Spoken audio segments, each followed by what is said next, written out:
Como foi esse divisor de água? Como é que foi o dia seguinte? Como é que foi o minuto seguinte? Como foi quando ele levantou você e você viu que você não andaria mais? Como foi a descoberta de que você não voltaria a andar de bicicleta, que você não voltaria por conta de uma bala, por conta de um estuprador? Olha, Beto, eu não tive noção disso. É, assim, por incrível que pareça, a gente já tinha minha família, a gente já tinha passado por tanta coisa naquele momento que não deu, não deu para saber, assim. Eu tive que ir vivendo. Fazia um poucos meses que minha mãe tinha falecido. Minha mãe teve um ataque cardíaco. Ela usava marca-passo, então ela já toda a vida ela preparou a gente para isso, sempre, desde que eu sou pequena, eu lembro da minha mãe falando, porque se eu morrer, vocês têm que fazer tal coisa. Sempre assim, de uma forma fria, né? Sempre foi uma pessoa muito esclarecida sempre deixou a gente muito ciente disso. Então, minha mãe tinha acabado de falecer, se eu não me engano, uns 8 meses, por aí. Não fazia um ano ainda. E na sequência, somos em três meninas, né? Três filhas, eu era a mais nova. Aí, na sequência, minhas duas irmãs casaram e engravidaram. Meus sobrinhos têm a diferença de um mês. E o acordo até aquele momento era assim, que eu ia cuidar das crianças, né? Então, você cuida, todo mundo trabalhava, elas continuavam trabalhando, e quando faltavam poucos meses para os nenéns nascerem, eu fui baleada. Nossa. Então, assim, mudou todo o fluxo familiar, né? Mudou tudo. Eu estava internada, eu fiquei 4 meses internada. Eu fiquei internada no Hospital Beneficência Portuguesa, em São Paulo. E nessa sequência aí, minhas irmãs deram à luz. Meus sobrinhos têm a diferença de um mês, né? De um para o outro. E um dos meus sobrinhos nasceu com um problema de saúde. E aí ele conseguiu ir para casa e tudo, mas quando ele estava em casa, ele passou muito mal. E aí descobriram que ele tinha um problema que ele ia ter que passar por uma cirurgia. Então ele passou, ainda recém-nascido, por uma cirurgia no estômago. Ele só foi emagrecer, então ele estava muito magro, não fazia digestão direito, então teve que fazer essa cirurgia no neném. Então, assim, era muita coisa ao mesmo tempo e agora, sabe? Não dava tempo. Eu lembro que eu não. Quando eu vim para casa, que eu comecei a falar, mas eu não quero usar cadeiras de rodas, eu não quero passar por isso, assim, que. Se eu chorasse, aí todo mundo saía de casa, porque tava todo mundo passando por problemas, assim, muito difíceis, né? Então, a gente não tinha muito, tipo assim, eu não tinha muito lugar para me apoiar, então eu tinha que pensar em seguir a vida.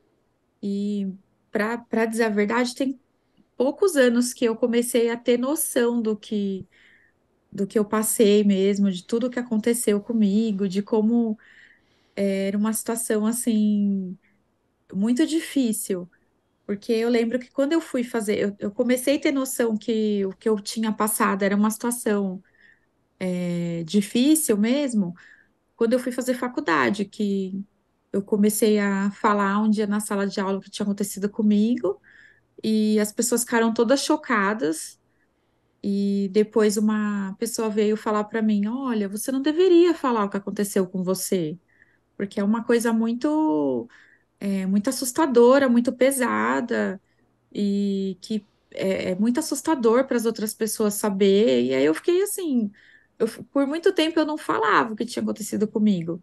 Eu, as pessoas me viam na cadeira de rodas, eu não falava, eu sobrevivi a uma tentativa de estupro, né? Essa palavra tem um peso que na minha cabeça não tinha.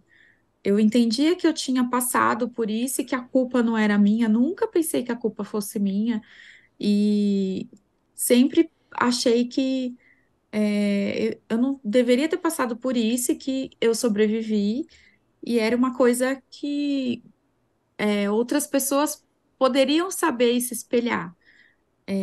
Mas eu não tinha essa noção, né? Eu só não falava o que tinha acontecido. Falava, passei por, foi uma tentativa de assalto. E há poucos anos que eu comecei a entender que eu não tenho que ter vergonha do que aconteceu comigo. A culpa não foi minha. E que eu tenho sim que falar o que aconteceu, porque é uma coisa que acontece com milhares de mulheres todos os dias, né? Como você mesmo falou no começo, várias mulheres passam por isso e muitas vezes não tem, é, podem não ter tipo, às vezes a pessoa não tem nenhuma sequela na sua vida, na forma física, né? Igual eu tenho. Eu fiquei paraplégica, a bala ainda está aqui alojada. Até no começo que a gente começou a conversar, eu te falei que eu tô tendo uns espasmos. Sim. Esses espasmos é muito recente, é de um ano para cá, até então eu não tinha. E aí a gente não consegue saber se isso é porque a bala ainda está aqui alojada, se eu tô tendo algum problema neurológico, se é alguma outra coisa. Então é muito difícil descobrir, porque é uma situação que pouquíssimas pessoas convivem com uma bala dentro da vértebra, né? Dentro da medula, igual eu tenho. E muitas situações eu tinha, como eu tô te falando, vergonha de falar o que passou comigo. E de uns anos para cá eu comecei a entender que eu não tenho que ter vergonha de nada. Eu não tenho que ter vergonha, é um fato da minha vida e isso não me diminui como pessoa de forma alguma. Ah, quem tem que ter vergonha é quem te falou isso. Essa pessoa que É te falou verdade. isso, que você não deveria. Essa pessoa deveria repensar muito os seus valores. É como se então as vítimas não pudessem contar o que aconteceu com elas. E a vítima é a vítima. Você é uma vítima de absolutamente tudo, inclusive dessa pessoa que te falou que você não deve falar. A vítima é você, não é o caso não é pesado, o caso é real. E é a realidade que faz, Exato. inclusive, a gente valorizar o que a gente tem e a se preocupar em aprender com o que o outro está vivendo, a não viver também. A você, com certeza, a mulher que é sobrevivente de uma violência sexual, ela tem que falar porque isso existe e não falar só confirma o violentador. É assim, É. é terrível você ter que ter ouvido isso dessa, não sei se é mulher ou homem, de quem te falou da faculdade. Você falou de faculdade, o que você fez de faculdade? Como foram os anos e no Eu, que você se formou? eu comecei a fazer publicidade e propaganda, aí depois eu não consegui continuar por conta do ônibus.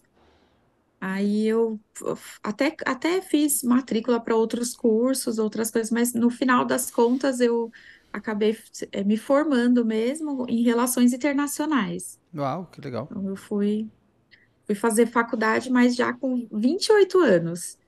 Eu Mas fiquei foi. muito tempo tentando chegar, tentando. Para eu poder fazer faculdade, eu tive que primeiro juntar dinheiro. Minha família me ajudou, minha tia. Tive que juntar dinheiro para tirar a carta, para comprar o carro, aprender a pegar a rodovia, me virar, né, para poder fazer faculdade. Porque como não tinha ônibus, né, não tinha condição. Então eu fui fazer faculdade, eu tinha 28 anos. Eu terminei a faculdade com 32. Depois de muito tempo, eu estudei um pouco de inglês, um pouco de espanhol, e aí eu fui fazer intercâmbio, no Canadá em 2015, e foi horrível, porque não tinha acessibilidade, e a No gente às vezes Canadá, acha e a que gente acha que no Canadá é tudo tão perfeito? exatamente. Então fui fazer esse intercâmbio, aí não tinha acessibilidade, não. eu não tinha noção do que eu precisava ter para poder ir. Foi bem sofrido, assim, essa experiência, porque eu voltei bem antes do fim do intercâmbio, né? É, enfim, foi bem difícil, assim, e a gente sempre acha que aqui no Brasil as coisas são muito piores, mas eu fui para uma cidade que era meio do interior, então não tinha acesso, era bem difícil, era numa subida bem grande, aonde eu fiquei hospedada, a casa, e eu não conseguia me virar, enfim, foram situações que eu nunca imaginei na minha vida que eu ia sonhar um dia em fazer intercâmbio.